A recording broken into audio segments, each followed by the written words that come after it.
एक छोटे से गांव में जहां रात के आने पर वातावरण बदल जाता था।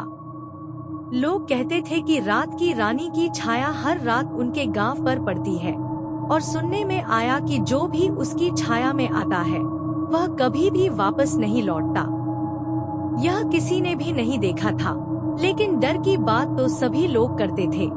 गांव में एक युवक नाम के आरव रहता था। उसे इस डर की कोई विशेष परवाह नहीं थी। उसे लगता था कि यह सभी का मनोरंजन है और कुछ नहीं। लेकिन एक रात जब वह अपने घर से वापस आ रहा था तो उसने कुछ अजीब सुना। रात के हल्के से हवा में एक अजीब सी आवाज थी, जैसे कि कोई चीख रहा हो। उसने ध्यान नहीं दिया और अपने घर की ओर बढ़ता रहा। घर के पास पहुंचते ही उसने देखा कि कुछ लोग सड़क पर इधर-उधर भाग रहे हैं। वह देखा कि एक गहरे खाई में कुछ लोगों की भीड़ जमी हुई है। उसने कुछ लोगों से पूछा कि क्या हुआ है, तो उन्होंने कहा कि एक लड़की ने रात की रानी के सामने आकर गाड़ी से गिर गई है। वह बहुत बुरी हालत में है। आरव ने देखा कि लोग भागते हुए उस लड़की की ओर जा रहे हैं, लेकिन वह वहां नहीं गया। उसे कुछ अजीब सा महसूस हो रहा था। वह वापस अपने घर की ओर बढ़ता हुआ गया, लेकिन उसने उस रात को भूलने की कोशिश की नहीं। जब वह अपने कमरे में पहुंचा, तो उसने उसी लड़की का चेहरा अपने समान देखा।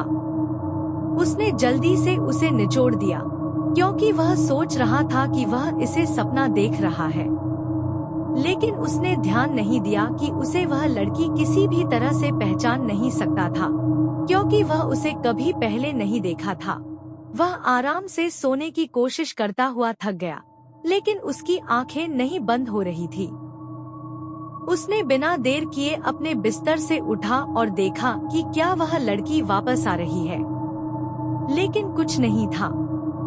वह सोफे पर बैठ गया और सोचने लगा।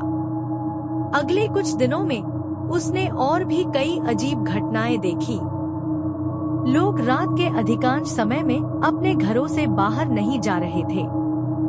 उनका मानना था कि रात की रानी के आने पर कुछ बुरा हो सकता है, लेकिन आरव इस पर ध्यान नहीं दिया और वह अपने रोजमर्रा के काम में बिजी रहता था। एक रात जब उसने अपने दोस्तों के साथ रात का खाना खाने के लिए निकला, तो उन्होंने उसे देखा कि वह लड़की फिर से वहां है।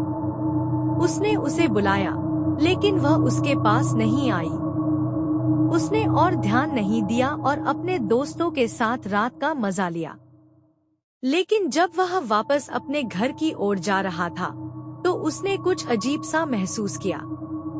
उसने महसूस किया कि कोई उसके पीछे है। वह जल्दी से मुड़ा, लेकिन कोई नहीं था। उसने फिर से ध्यान नहीं दिया और अपने घर की ओर बढ़ता रहा। जब वह अपने कमरे में पहुंचा, तो उसने उसे फिर से वहां देखा। वह उसे बुलाने के लिए कुछ कहने ही वाला था, लेकिन उसने उसे निचोड़ दिया। उसने सोचा कि वह बिल्कुल पागल हो चुका है, लेकिन वह सोच भी नहीं पाया कि कुछ ही देर में उसे वही लड़की अपने समान देखने को मिलेगी, और इस बार वह उसे अपने पास नहीं बुलाएगा। लेकिन क्या वह उसकी छाया से बच पाएगा या उसके साये में खुद को खो देगा?